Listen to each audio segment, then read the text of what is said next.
नमस्कार लाडकी बहिणींनो, स्वागत आहे माझ्या यूट्यूब चॅनलमध्ये. मी अंबर पवार.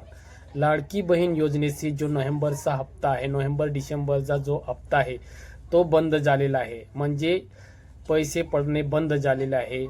अशा बहिणींना आता हप्ता सुरू करण्यासाठी विनंती अर्ज करावा लागणार आहे. तर हा विनंती अर्ज कुठे भेटणार आणि त्याला कसं भरायचं आणि त्याला काय काय डॉक्युमेंट्स लागणार आहे आणि कुठं जमा करायचं आहे ते मी या व्हिडिओमध्ये तुम्हाला सांगणार आहे. म्हणून व्हिडिओ शेवटपर्यंत बघा. हा माझा नवीन चॅनल आहे, चॅनलला सबस्क्राईब करा. व्हिडिओ आवडला असेल तर व्हिडिओला लाईक करा आणि जास्तीत जास्त बहिणीमध्ये शेअर करा. तर चला बहिणींनो, व्हिडिओ सुरू करूया. तर लाडकी बहिणींनो, हा असा प्रकारे जो अर्ज आहे तो आपल्याला भरावा लागणार आहे. तर मी स्क्रीनशॉट लावून देतो. तर त्याच्यामध्ये काही माहिती आहे ती भरवायची आहे. तर तुम्हाला सांगू इच्छितो की जिल्हा महिला व बाल विकास अधिकारी साहेब, म्हणजे महिला व बाल विकास अधिकारी आहेत, त्यांना हा अर्ज आपल्याला सादर करायचा आहे. तर विषय आहे मुख्यमंत्री माझी लाडकी बहीण योजनेचे बंद झालेले लाभ पुन्हा चालू करण्याबाबत. तर याच्यामध्ये विषय आहे, तर आपला जो लाभ आहे तो बंद झालेला आहे तो चालू करण्याबाबत आहे. तर त्याच्यामध्ये अर्जदार म्हणजे जो लाभार्थी महिला आहे, लाडकी बहीण लाभार्थी महिला आहे, अर्जदार तिचे नाव म्हणजे जो अर्ज भरणार आहे त्यांचे पूर्ण नाव म्हणजे तुमचे पूर्ण नाव, बहिणीचे पूर्ण नाव आणि तुमचा आधार क्रमांक इथं टाकायचा आहे. आणि अर्ज क्रमांक आहे तो अर्ज क्रमांकामध्ये तुम्ही जो लाडकी बहीण योजनेचे जो अर्ज केला असेल आपल्या स्वतःच्या मोबाईलवर किंवा CSC सेंटरवर कुठेही त्याचा जो अर्ज क्रमांक आहे तो तुम्हाला घ्यायचा आहे आणि तो इथं टाकायचा आहे. आणि पत्ता जो आपला रहिवासी पत्ता आहे तो.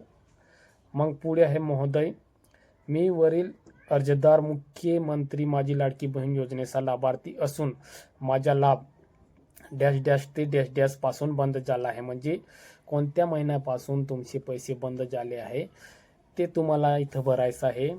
आणि खाली अजून सविस्तर माहिती आहे. मी सत्य प्रतिज्ञावर कळवते की मी माझी KYC प्रक्रिया पूर्ण केली असून माझे कुटुंबामध्ये कोणीही व्यक्ती सरकारी नोकरीवर नाही.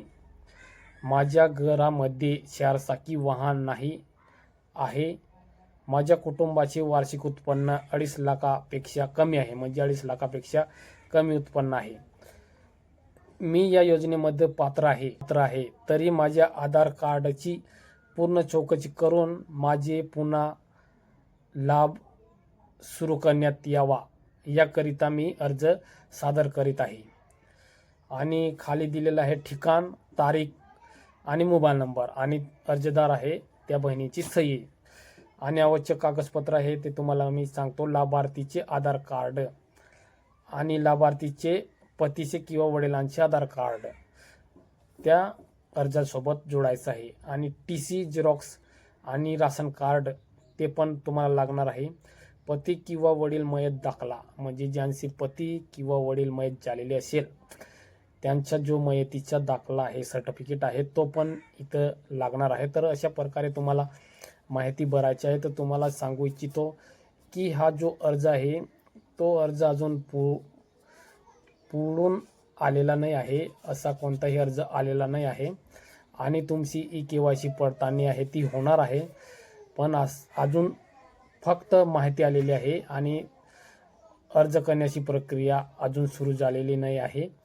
आणि जसं ही अर्ज प्रक्रिया KYC पडताळणी पूर्ण होणार तेव्हा तुम्हाला या माझ्या चॅनलवर व्हिडिओ येऊन जाणार आहे. तुमची KYC जी आहे ती अंगणवाडी सेविका करणार आहे. तर असा कोणताही अर्ज आलेला नाही अजून. तर जसं येईल तसं तुम्हाला कळवण्यात येईल. तर चॅनलला सबस्क्राईब करा. आणि व्हिडिओमध्ये बस एवढंच. तर भेटूया पुढच्या व्हिडिओमध्ये. जय हिंद, वंदे मातरम.